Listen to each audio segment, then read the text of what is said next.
from the graves of Nimbus like dry bones, I am the nerd of LPs, and this is another episode of the Pokemon Buzz. Well, it's weird, it seems to be a trend here. One day I make a video and then it takes me a frickin' month to upload another video. Life sucks. But this episode's Pokemon is Espeon. This psychic-type fox, feline thingy is one of 8 evolutions, and 1 out of 2 that evolved from happiness. Yes, that painful process. If you want one, make sure you give it tons of attention and stat-reducing berries. With the sun shining, many trainers use this evolution because of its great special attack and its hidden ability, Magic Bounce, allowing it to reflect stuff like spikes, taunts, and other things back at the opponent. This is pretty much a big vengeance to the Stolly trainers. Speaking of those trainers, except not really, because those guys suck, let's see how it can be used competitively. One thing I like to clear up on is that these moves may be viable, but may not have the purpose for tournament use. Rather, these are sets for general competitive players. Starting off the sets is one that, like most of the friggin' episodes here, are commonly used. Ah, come on, have some originality! Thank you. I sincerely appreciate the comment, random person who decided to say that. Anyways, along with max special attack and speed EVs, it relies solely on Calm Mind and comes with 2 successful options. You can go the supportive route with Leftovers, which you can set up Calm Minds as a substitute to baton pass the special boost to Pokemon like Hydreigon or Mega Gardevoir, or you can go the Sweeper route with a Life Orb using moves like Psyshock and Shadow Ball. Either way you take the set, Espeon pulls it off with relative ease and makes Psychic powers seem such a breeze. Oh yeah, I went there. And speaking of Special Sweeper, the next set is just that. The only major change with the set here is the item being Choice Specs, allowing for a slight boost in its already great special attack. You can go for Assault Vest or Life Orb, but it won't give you as good results. Trust me, I've been there, I've done that. The moveset is pretty basic. Grass Knot, Psyshock, Dazzling Gleam, and Shadow Ball is all you really need. What's not mentioned, however, is the fact that you can replace Psyshock with Psykick. Psykick isn't as reliable, however, since it goes for the opponent's special defense instead of physical defense. Lastly, this set focuses on screen setups.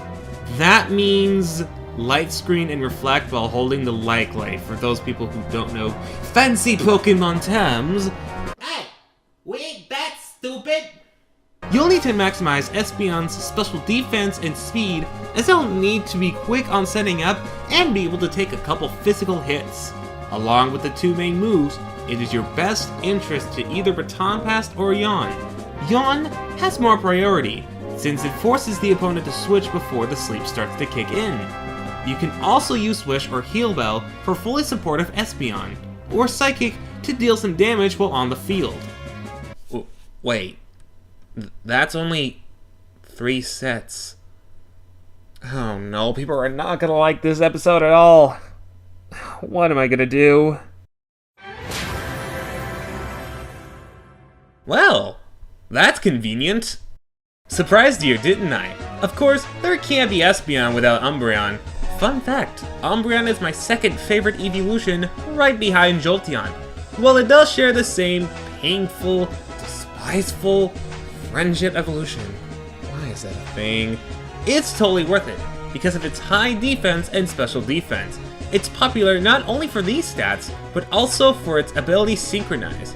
I can go on about this awesome evolution, but we got sets to talk about. One thing I like to clear up on is that— Just shut it. They heard it once, they don't need to hear it again. Just no. The first set for Umbreon is as simple as it looks. A primary EV boost in HP and special defense mixed with the typical Wish Protect combo and adding additional options for a bit of flavor. Why did that make me hungry all of a sudden?